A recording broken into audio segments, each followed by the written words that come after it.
Naimu is a fae girl from the elven race. Fae can be understood as a general term for humanoid creatures other than humans, similar to elves. One day Naimu saw birds flying in strange shapes in the sky. It could be a sign that something was about to happen. But for young Naimu, she could not explain this phenomenon. In the elven camp, Naimu's younger brother Squirrel was wandering around. When he saw that Naimu had returned, he took the initiative to give her the bottle of wine he had just stolen. The clan was about to enter a ritual to elect a new summoner. Squirrel reminded Naimu to prepare the offerings, but she had long forgotten about this. While Naimu was searching for offerings in the forest, a deer suddenly appeared behind her. It called her the Elven Queen and asked her to save someone. Before Naimu could understand what was going on, an arrow shot it down. It turned out to be two hunters from her tribe. Naimu was often ostracized by her tribe members. Everyone in the tribe always called her a witch. It turned out that one night, when Naimu was 5 years old, she was sleeping when she heard someone calling her. She thought it was her friend Pim calling, so she followed the sound. Naimu walked out of the elven camp into a forest. But what Naimu saw was not Pim, but a brown bear that had become a spirit, and it almost ate Naimu. Squirrel's mother sensed that he was in danger. Meanwhile, Naimu seemed to sense something, so she bravely faced the bear. Then a sharp rock fell from the cliff and hit it right on the head. Naimu's mother found her in time and took her back to the elven camp. When the elders of the tribe saw 3 scratches caused by the bear on Naimu's back, they all thought that they were left by a demon. If the demons wanted Naimu, they would definitely come looking for her again. If she were still alive, everyone would be in danger. From that day on, the people in the tribe said that Naimu had the mark of darkness in her body. Everyone in the tribe began to exclude and dislike her. Moreover, she possessed magic, which made them even more afraid. At the fire altar, the elders of the fairy tribe were performing rituals to elect a new summoner. However, the election results surprised everyone. The hidden saint actually chose Naimu. The other elders clearly did not agree with Naimu being the new summoner. But the hidden saint had already chosen Naimu, so they could not violate it. Naimu had been ostracized by her tribe since she was young, so she did not want to become a summoner. If it weren't for her mother, Naimu would have left this place a long time ago. But Naimu knew very well what her tribe thought of her. Of course she refused, and just wanted to leave. In a village not far away, Carden was leading the Red Knights to burn and kill the villagers. He purged these pagans in the name of God. Then one of the attacked tribesmen went to the elves for help. He told everyone about his terrible experience and the story of a terrible murderer called the Red Monk, the first murderer under Carden. In King Uther's castle, Minister Burleigh was reporting to King Uther what Carden and the Red Knights had done recently. King Uther was furious, but he would not get involved. Due to the drought and famine, the peasants blamed most of the disaster on fae magic. Of course, the rest was King Uther. At this time, the drunken sorcerer Merlin was brought into the palace by 2 guards. So the king asked Merlin to quickly cast a magic rain. This would give King Uther a reason to stop Carden. However, Merlin was indifferent at the moment. What King Uther did not know was that he had lost his magic. On this side, Naimu and Pim had left the elven camp. The 2 of them rode on the same horse and talked about where they should go. Then they came to a dock. Naimu planned to take a boat to go further, but the boat Carden wanted to go on had left yesterday and would not return for 6 months. Naimu and Pim had no choice but to return. In a small town, the 2 met young Uther. Uther fell in love with Naimu at first sight. He took the initiative to talk to her. He even invited Naimu and Pim to drink at a nearby tavern. But the weird Uncle Boss who was there also fell in love with Naimu. He wanted to gamble with her by betting on a kiss. However, Naimu used magic to easily defeat Boss. This made him angry and wanted to take action. So Naimu and Pim took advantage of Boss's fall to escape. When the 2 returned to the elven camp, they saw the Red Knights burning and killing their people. Naimu and Pim ran into the camp to find their family. During the chaos, Pim was captured by a Red Knight. Meanwhile, Naimu found Squirrel and arranged for him to be taken to a safe place. In the elven temple, Naimu found Lenore, who was seriously injured. Lenore gave Naimu a sword and asked her to give it to Merlin. At this time, a Red Knight chased here. Lenore used her life to stop him. Before dying, Lenore kept asking Naimu to run into King Uther's castle. In King Uther's castle, Merlin lost his magic. He was praying for rain, but it was just a rain of blood. There were even strange phenomena. The king was unaware and was still celebrating the end of the drought with his ministers. When he drank from a barrel full of rainwater, he realized it was fresh blood. In the dark night, Naimu took her sword and ran into the forest. Suddenly, a pack of wild wolves followed her closely. There was no way to retreat, so she climbed up a rock. When she raised her sword, a power erupted from its body. This sword was extremely sharp, so Naimyu fought with the wild wolves. With her current madness, each of the wolves fell down. Then, Naimyu went to the agreed meeting place with Squirrel. But before Naimyu could wait for him, she was discovered by a patrolling red knight. Although Naimyu tried her best to escape, he still followed her and threw her to the ground. Before life and death, Naimyu's magical power erupted again. Countless roots grew from the ground and began to bite the knight's legs. In one day, Naimyu defeated 7 wolves and a red knight. Just like that, she fainted from exhaustion. The next morning, she saw the tragic face of the man in red holding the flag. This scene even made her want to vomit. At this time, Carden and Mank found the pack of wolves that Naimyu had killed. From the footprints, Mank judged that only a woman had killed the pack of wolves. Soon, someone discovered that the red knight was tied up by tree roots. This scared the other knights so much that they could only gather to worship. But it made Carden extremely angry. They were immediately criticized and lectured. Meanwhile, Squirrel was still waiting for his sister to come. But the one who appeared at this time was Mank. Fortunately, he did not kill Squirrel right away. Soon, Naimyu also came to find him, but she could not find her brother anywhere. In the forest, at night, Mank was sleeping and was awakened by someone. It turned out that they were Squirrel's friends, who came to rescue him. The reason Mank didn't kill Squirrel was to lure them here. As soon as Mank finished speaking, he started to deal with them one by one. Of course, these people were no match for him. Mank then released Squirrel so that he could convey what he saw to his compatriots. On this side, Naimyu had snuck into a town. She was being called the Blood Wolf Witch by the Red Knight. There was also a reward of 30 gold coins for anyone who could capture her. This left Naimyu with nowhere to run. Fortunately, she met Uther and received his help. While Naimyu was telling Uther what had happened, she was recognized by Boss. He still remembered the last time he lost a bet, so he wanted to take away Naimyu's sword first. So she pretended to obey him and drew her sword from its sheath. But in reality, Naimyu drew her sword to cut off Boss's right hand when he was defenseless. Uther then took the opportunity to escape from the town with Naimyu on horseback. At this time, the magician Merlin went to the elven temple. He saw Lenore had died a long time ago. It seemed that the two knew each other, so he was very sad about her death. On the way out, the widow known as the daughter of the god of death came to find Merlin. She came to ask about the lesson of power because there was an important issue at hand. Whoever wielded the sword of power would be the only true king. So the widow suggested that Merlin should not drown himself in wine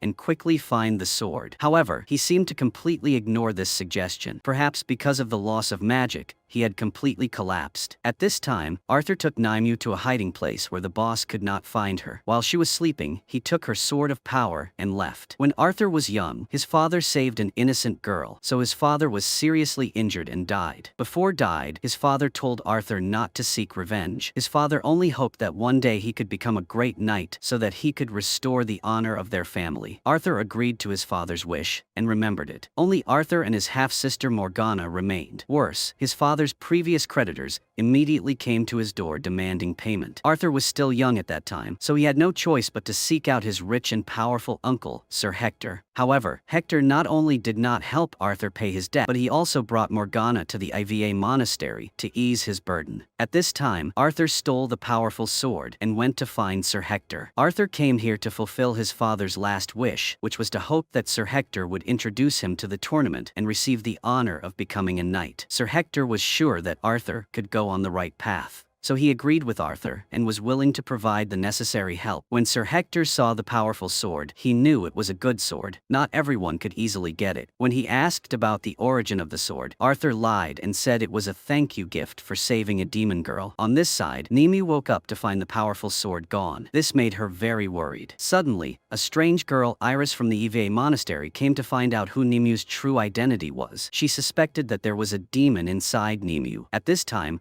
Morgana stepped in to find a reason to chase Iris away. Then she immediately warned Naimyu not to talk to anyone carelessly. So she didn't care what Morgana said, until it was revealed that Arthur had taken her sword. But when Naimyu stepped out of the monastery, she saw that the Red Knights were all around her. Even Carden was there. Naimyu could only go back into the monastery. Sir Nora discovered Naimyu, so Naimyu asked if Naimyu was a Pharisee. Of course, she denied it. Naimyu also lied that she was pregnant. In Catholic law, it was a violation of the 6th of the 10 civil commandments, fornication. In those dark times, people would be severely punished. With Morgana's testimony, Sir Nora believed her and let her go. Next, he asked Nemu to bathe and put on a nun's robe. She would go with Morgana to take care of a seriously injured Red Knight. But Nemu soon discovered that he was the one she had used magic to light the tree. Morgana went over to examine it, and she saw a horrifying sight. She even pulled a root out of the man's mouth that was lying on the table. This put his life in danger, so Nemu was sent to get more bandages. In the tavern of the Dugan innkeeper, the widow brought what Merlin wanted. She also warned Merlin of a tragic end. She failed to convince him, so she tried to destroy the sword with fire. But Merlin said that he had lived too long and there was nothing to fear. On the other side, Nemu overheard that Chakaden had obtained a list of elders and a map of the villages. He would lead the Red Knight to use this map to find them and completely eliminate the other races. Mark had miraculously sensed Nemu's presence. He even found her clothes in the nun's room. He soon reported to Chakaden that there were dissidents in the monastery. Chakaden then went to Sir Nora and asked to summon all the nuns. He had to interrogate them one by one. Although Sir Nora suspected Nemu's identity, she did not hand Nemu over to Chakaden. When the nuns gathered, Nemu found an opportunity to steal the list from Chakaden's map. Then she found a deserted place and burned it. On this side, Uther and Arthur met Boss again and found him. He told Arthur about Uther's stolen sword and a series of embarrassing stories. Boss also wanted to take advantage of Uther's scandal to ask Arthur for money to keep quiet. This made him extremely disappointed in Uther. He also had no intention of giving Boss a penny, so he called the guards to arrest both Uther and Boss. In a fit of anger, Uther drew his sword and killed Boss's fortification. Uther then ran away. Sir Arthur then gave Uther's power sword to the Red Knight. At the main hall where the nuns were gathered, Monk carefully checked each Nico but did not find the person he was looking for. But the talkative Iris said that there was still one person missing who had arrived last night. Sister Nora could only silently pray for Nemu's safety. At the same time, the seriously injured Red Knight woke up after being treated. As soon as he opened his eyes, he saw Nemu. He recognized her. So Morgana immediately took out the poison hidden in his sleeve and fed it to the knight. He officially went to meet God right after that. After that, Morgana took Nemu to a dark river below the monastery. She also gave Nemu a map. The arrangement for someone to help Nemu escape had also been made. It seemed that this was not the first time Morgana had helped someone escape. After sending Nemu off, Morgana did not rush back to the monastery. First, she went to a deserted place and hit herself on the head with a rock. That was the reason why she was not discovered when Nemu had escaped from here. When Morgana returned to the monastery, Morgana tried to explain to Carden that Nemu attacked me and she ran away. Then the Red Knights left the Eva monastery. They also took Sir Nora on the carriage for hiding criminals. Meanwhile, Iris was begging Carden to become a Red Knight. However, he ignored her. Now Nemu followed Morgana's previous instructions and went to the designated location. There was a carriage waiting for her here. In the carriage were two people from the Snake tribe who needed to escape like her. The owner of the carriage was Diziel, and his wife Clothiel. Diziel was a merchant, selling during the day and smuggling people at night. Morgana created this underground passage for those who needed help. They were the core of the resistance organization. All of these people were going to a place called Nemoth, but Nemu wanted to go to Uther to get the Sword of Power back. In the port town, Pym sought refuge here. She and Aaron used to trade fish, so they knew each other. With nowhere to go, she could only stay here. At the port, Pym met a northern pirate, so she decided to board a pirate ship to leave. On this side, Merlin was being brought to King Rugen by a group of ugly people. Merlin lied that he came to join the army and wanted to help Rugen get the Sword of Power. Then, he would become an emperor, equal to Alexander the Great. Of course, Rugen would not easily believe Merlin's lies. Everyone knew Merlin's personality. When Merlin took off Queen Boudica's twisted necklace, he smiled. In the Eva monastery, the nun Iris always paid attention to Morgana's every move. She suspected that Morgana had helped Nemu escape. Iris was really dangerous, and she could be betrayed at any time. So Morgana packed her things and left the convent. In the carriage, Uther was being interrogated by a Red Knight about the origin of the power sword. But Uther opened the handcuffs while the opponent was not paying attention. Then Uther secretly attacked him. Then Uther took the opportunity to jump out of the prison carriage and run away. On this side, Rugen took Merlin to the treasure house. Here Merlin saw the fire and Queen Boudica had long been turned into a skeleton. Then Merlin stole the key to the treasure house while drinking with Rugen. Then he pretended to be drunk to be taken back to his room. When no one was paying attention, Merlin secretly entered the treasure room and stole the fire. Then he escaped from Rugen's territory on the horse that the widow had prepared for him. At Grimerer, Nemu met Uther Uther again here. She immediately pulled out the dagger and asked where the power sword was, but Uther said the sword had been taken by the Red Knights. He hoped she would forget about the sword. Of course, Nimue wouldn't give up so easily. Uther could only accompany Nimue to find the Red Knights with swords. On the way to chase them, they saw that Dizio's carriage had been attacked and destroyed. Everyone was dead, and the girl from the snake tribe had disappeared. Not far away, Nimue saw the Red Knight's carriage. Perhaps because they had just killed someone, they were going to the lake to bathe. Only the carriage was left unattended. On the carriage, Nimue found the Sword of Power, but Nimue didn't leave immediately, because she wanted to avenge Dizio and the others. She began to pray for the sword to give her more power. The lines on the sword immediately lit up. Under the blessing of the sword's power, Nimue mustered up all her courage and advanced. One by one, they fell under her hands. It had to be said that these so-called knights were truly incompetent. Nimue finally found the snake tribe girl hiding. At the Eva monastery, Iris burned everything here. After burning everyone in the monastery, she covered herself with a red cloth. Nimue and Uther and the little girl went to the hiding place called Nemo. Not long after, Nimue unexpectedly met Morgana. Of course, both were happy to see each other again. This time, she also told Morgana everything about her mother's last words before died, which was to give the sword to Merlin. But Morgana said that she was very important to the Fae people now. She was a wolf blood witch, holding the demon's fang. It was the sword of power, so she had the responsibility to lead the Fae people against the deep believers. And the sword was something that every king wanted. Whoever possessed it would become the king of kings. Morgana offered Nimue to trade the sword of power for territory for the Fae people to survive. Morgana also drafted a letter to Merlin with the price of the power sword. Let Merlin convince King Uther to send troops to help Fae against the Red Knights. At least Merlin is returning to King Uther's castle. When he got close to the castle, he was arrested for treason. He did not run away and told his horse to run as fast as possible to the widow. On this side, Cardan came to see the Pope under the protection of Mank. He reprimanded Cardan for his stupidity and incompetence. Because they had been turned into useless knights by Nimue, she even had the title of the Blood Wolf Witch. The Pope warned Cardan that if he did not capture Nimue, he would take back the command of the Red Knights. And most of all, Cardan had to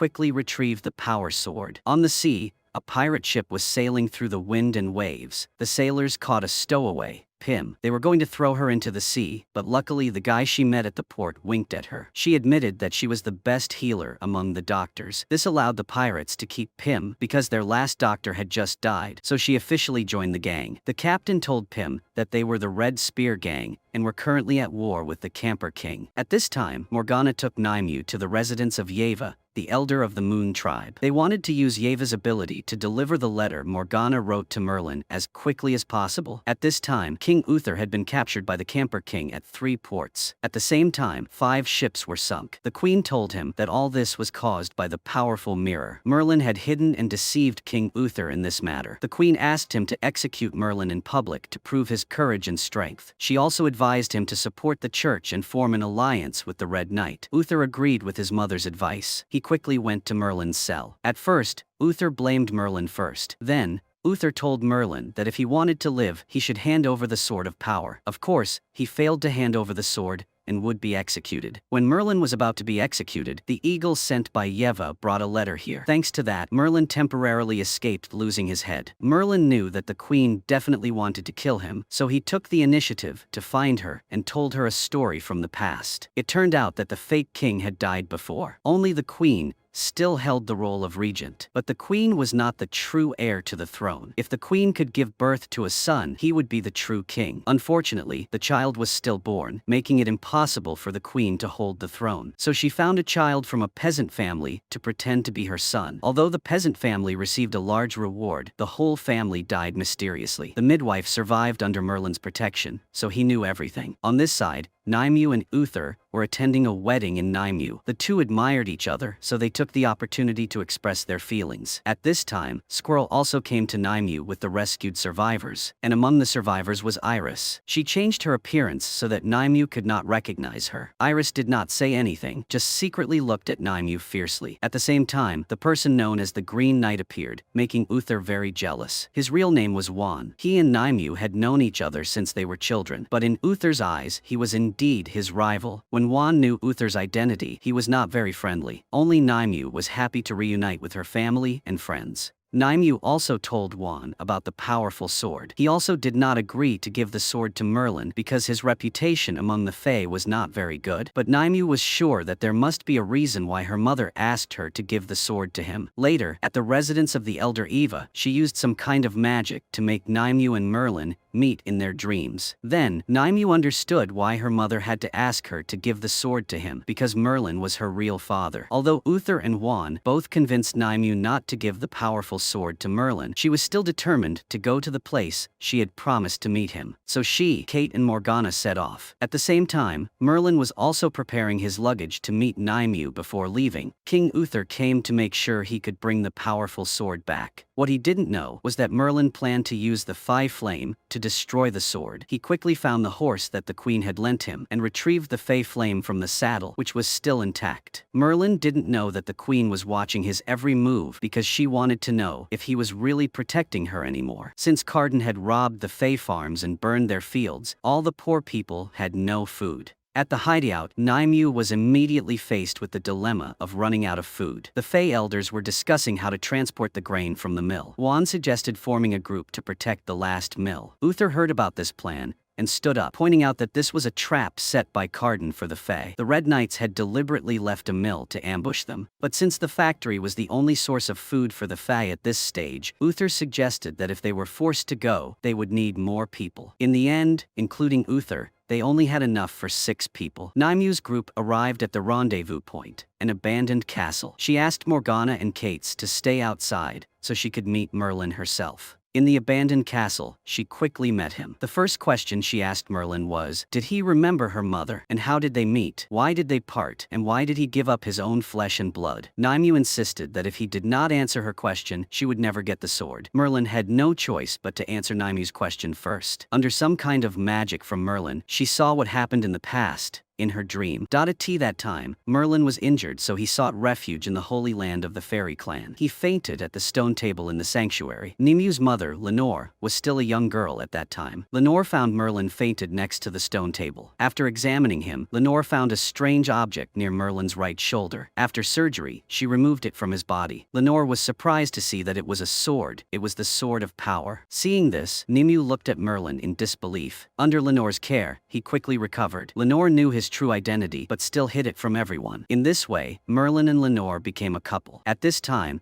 Naimu woke up from her dream and couldn't believe it. Her strict mother never broke the rules but harbored a fugitive named Merlin. In this way, the relationship between father and daughter seemed to have eased. There was no longer the hostility like when they first met. Merlin knew that Naimu had inherited his magic. However, she still could not control it. Only when Naimu was angry did the sword come to life. Merlin told her to think of her intention to offer the sword. Then Naimu did as Merlin said, and the withered apple tree was revived. When Merlin asked Naimu for the sword of power, she asked to know more about him and her mother. Helpless, Merlin directly showed Naimu the whole process of creating her. This made her suddenly fall into shame. The second time she entered the dream world, Naimu saw Merlin had lost his magic. Then he saw Lenore wanting to take back the sword of power, because she knew that it would harm Merlin himself, and she refused to return it. From then on, Lenore asked Merlin to leave the fairies and never return. When Naimu woke up from the dream again, she found that he had fallen asleep. So she secretly took the necklace that he used to cast the spell to find out what he looked like before. This time, when she entered the dream world, she saw Merlin holding the sword of power. He led the Fae to conquer the human city. Moreover, he brutally massacred them. Naimu woke up from the dream and realized that Merlin was once a murderous demon. When Merlin woke up, he saw Naimu pointing the sword at him. She was accusing him of killing many innocent people. While Naimu was still arguing with Merlin in the abandoned castle, Morgana saw the knights of King Uther coming. Morgana and Cage immediately ran into the castle to find Naimu. This was how the meeting between Naimu and Merlin ended. In the end, she still did not give him the sword. Uther's group arrived at the only factory of the Fae. Everything seemed normal at the moment. But as soon as Juan led the group to the factory, the person next to Uther was shot down. Immediately, the second arrow was aimed at him. Because the arrow missed, Uther quickly rushed to collide with Mank. Of course, Uther was no match for Mank. At the same time, The Red Knights chased Juan's group. While letting his teammates run to the shelter first, he would go back to rescue Uther. Then, the two of them ran desperately into the only factory of the Fae. But the number of Red Knights led by Mank was extremely large, so it was extremely difficult for them to escape. Nemu's group was trying to avoid the pursuit of King Uther's guards. They could only use horses to attract the pursuers. Then the three of them hid in a cave. At this time, Merlin had escaped from the chains. He quickly escaped when no one in the guard was paying attention, but he did not know that the Demon King Dugan had hired a killer to make him pay for stealing the Fae's flame. In the cave, Naimu and everyone found out that they had violated the territory of the witch Calix. They also realized that Calix's true nature was nothing more than a demon. She had killed many innocent people. Naimu was enchanted by Calix, and she went to a deep abyss. Because of being manipulated, she threw the sword of power down. After that, Nemu also did not know why she did that. Morgana, for Nemu's safety, took the initiative to retrieve the sword of power for Nemu. In the deep valley, Morgana saw Celia, who was thought to have died in the fire at the Eva monastery. Celia told Morgana that everything was a gift from Calix, that they could meet again. Celia also wanted Morgana to believe in that witch. Then Celia put a small spider on Morgana's lips. It soon crawled into her mouth. At this time, Morgana just looked at Celia with a surprised look as she saw Celia quickly leave. Morgana finally got the sword back, and Naimu sensed that Uther's crew was in danger. So Naimu led Morgana and Calix to rescue them. Pym was on board the ship, healing. She was also suffering from the wrath of this hot-tempered captain. After many times of robbing women, the captain discovered that the people they robbed were poorer than them. The crew worked hard and suffered casualties, but in the end, they only received a few coins. Pym advised the captain that they should probably rob the Red Knights because the places they had robbed before were all robbed by the Red Knights. So only by robbing the Red Knights' camps would they return with a good harvest. After the pirate captain accepted Pym's offer, they did indeed return with a full load. The captain immediately announced that from now on, they would hunt the Red Knights' camps. Finally, because the loot was so rich, the pirate captain decided to go out and rob everyone, including Pym. At this time, Merlin came to a rich family and found the hostess. She was the midwife of the queen that he mentioned. He came here to make her fulfill her promise that year. Then Merlin took her to the camp of the Ice King Cumber to prove that King Uther was not of royal blood. In return, Merlin wanted Cumber to help him. Uther, Mank wanted to use fire to force the Fae inside out. Juan and Uther saw that if they did not go out, the two heroes decided to fight to the death with the Red Knight outside. When Juan and Uther rushed out of the factory and fought to the death with the Red Knight, suddenly a tornado formed above the factory. The tornado sucked the smoke from the burning factory into the sky and moved down to the Red Knight's formation. As the thick smoke swept across the ground, it carried Juan, Uther, and the others away. The Red Knights were quickly thrown into chaos under the thick smoke. Mank realized that it seemed like a powerful witch was doing this. Even the knights were falling one by one. At this time, Kates took Juan and Uther to Naimu because all this was done by her. Naimu successfully brought the Fae in the factory back to their hideout, Naimu. This time, it was all because of Naimu that they could return safely. At the time of life and death, they needed a leader to lead them out of trouble. Naimu stood up and used the sword of power to swear to protect them to the end. Thus, Naimu became the queen of the Fae. But Mank secretly followed the path of the fleeing Fae. The hidden footprints left behind led to the vicinity of Naimu's hideout. At this time, Uther introduced a smuggler named Runa. Because the Red Knights always took away Runa's goods, she also hated them. She was willing to provide 3 ships to transport people to Byzantium for free for those who were being hunted by the Red Knights. This was definitely the best way out, so Naimu quickly accepted Runa's help. They agreed that the ships would arrive to transport people in 6 days. In the forest, a spy was quickly running towards Naimu. When they arrived, Naimu was discussing with the elders of various tribes about how to sail to Byzantium. The spy interrupted the meeting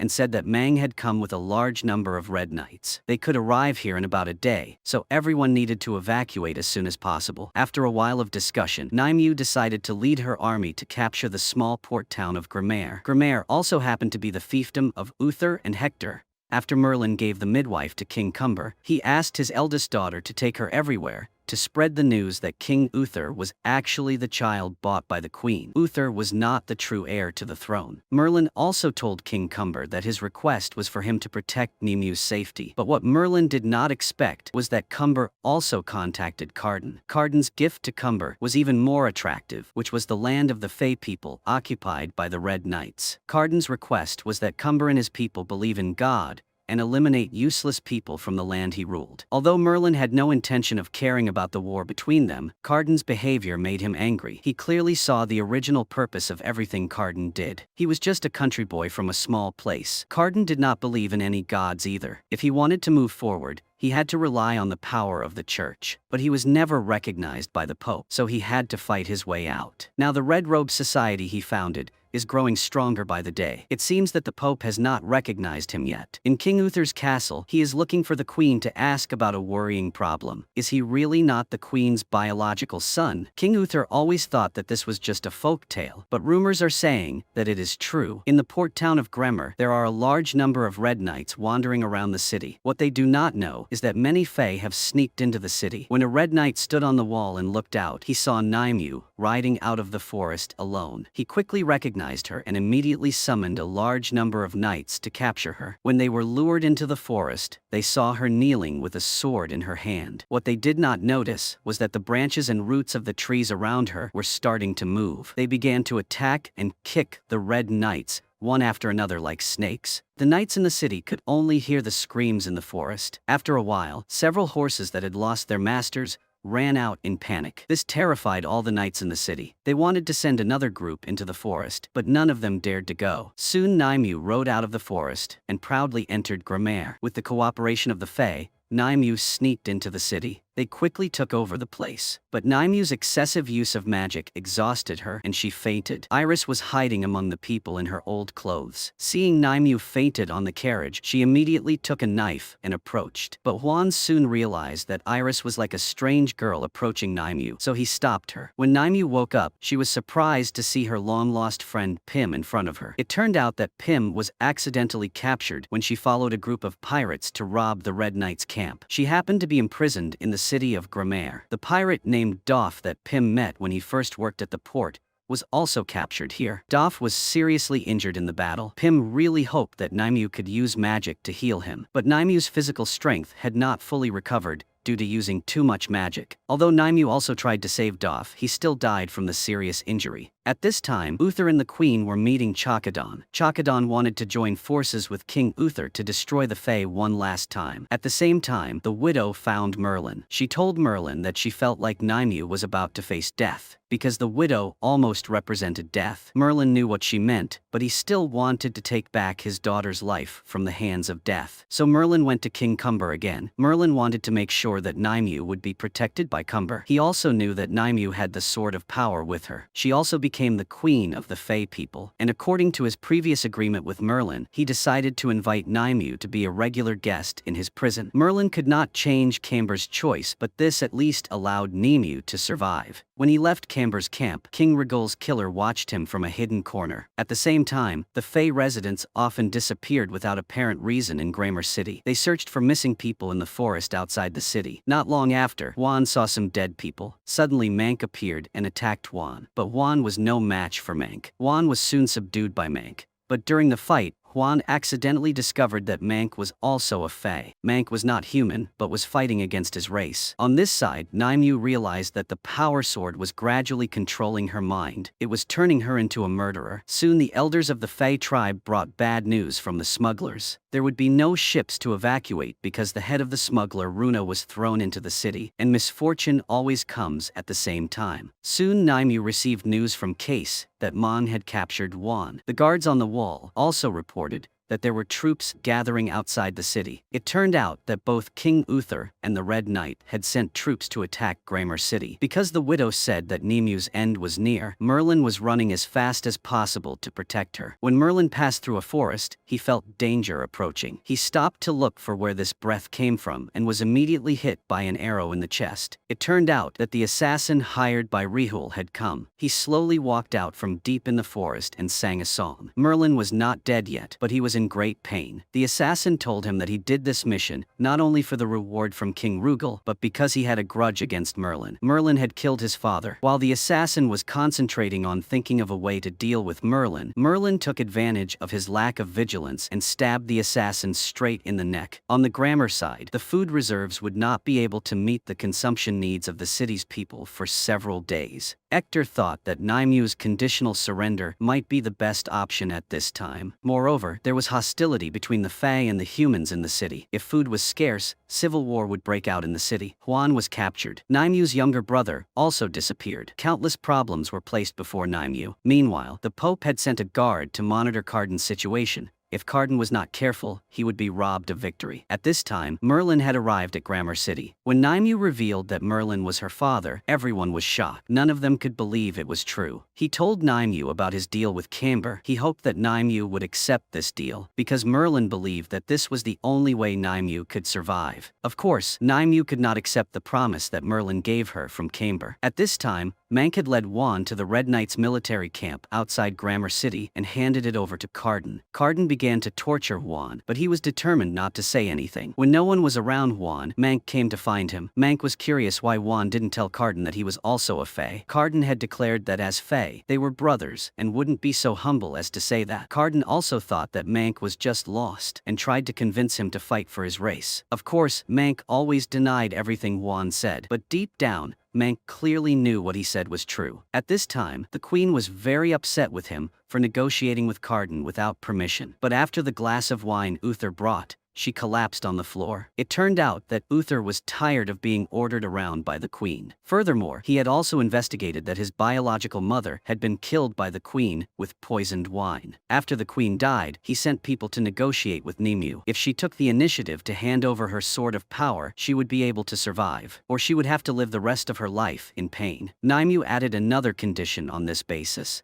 that Uther must do something to protect her people. Taking advantage of the fact that no one was around, Squirrel sneaked into the tent where Juan was being held to save him. In fact, Squirrel was not missing. He had been following the camp all this time. But at this time, Juan told Squirrel to leave quickly because he was too injured to run away. Juan then called Squirrel Percival, and this was the name of the 9th knight of King Arthur's 12 Knights of the Round Table. But as soon as he named Squirrel a knight, he was captured by the Red Knight. When Carden returned to his camp, he saw Squirrel being captured. Carden immediately ordered Squirrel to be tortured, but Mank stopped him and said that Squirrel was just a child. This made Carden, who was already angry, even more upset. Carden immediately slapped Mank as a warning. At the same time, Uther accepted Nimue's additional conditions and she was ready to surrender. At the same time, King Kemper's eldest daughter also came to see Carden. She told him that Kemper had agreed to his terms. Iris should be a believer obsessed with killing the Wolf Blood Witch. Her blind faith almost warped her to the point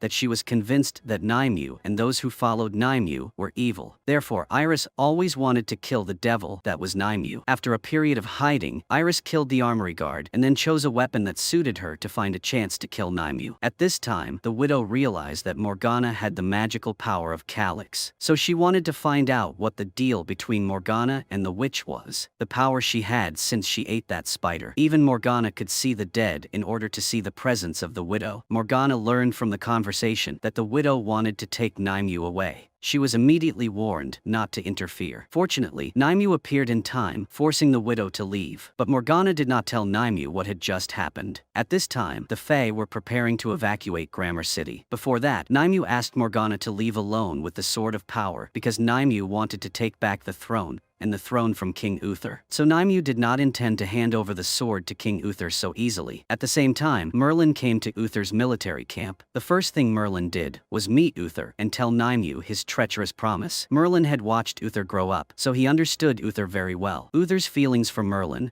were like those of a son. When the queen wanted to kill Merlin, it could be seen that Uther was not willing to do so. But now Uther realized that Merlin knew that he was adopted by the queen from a peasant family. However, Merlin had never told Uther the truth all these years. This made Uther really disappointed and angry, so he immediately ordered the guards to kill Merlin. Of course, Merlin did not die so easily. At this time, Morgana was running away when she saw Celia dead again. She asked Morgana to bring the sword to Calyx's temple, but Morgana did not agree because she was trusted by Nimue. When Nimue learned that her tribe had reached the shore safely, and they saw that King Uther had kept his promise to prepare the evacuation ship. So Nimue went to King Uther's palace alone to ask him to release Juan and Squirrel first. At this time, Morgana also sneaked into King Uther's camp with the power sword on her back, but the widow appeared again and asked Morgana not to interfere with Nimue's affairs. During the struggle, Morgana accidentally killed the widow and took her power. On the beach, the Fae people were preparing to board the ship when they were attacked by King Camber's army. The casualties were very heavy. Fortunately, the Red Spear pirates arrived in time. Together with Fae, they gradually regained the upper hand over Camber's army. At the same time, Carden saw that King Uther really had no intention of handing Nymue over to him, so that night he led the Red Knights to attack King Uther's camp. At this time, Mank took the opportunity to rescue Squirrel from the prison cell, but when they were about to escape, they were discovered by the Pope's guards. So Mank let Squirrel run away, and he stayed to confront these people. Carden found Nymue in Uther's military camp. When he raised his sword and prepared to kill her, Morgana, with the new power, appeared. She slowly gave Nymue the sword of power in front of the people's astonishment. Then she disappeared in front of Carden like smoke. Taking that opportunity, Nymue swung her sword and cut off his head. Morgana had the ability of a widow, so she could sense who would die. She told Nymue that Merlin would be the next to die. Morgana then took Nymue to find Merlin, who was seriously injured in the military camp. When the three of them went to a waterfall,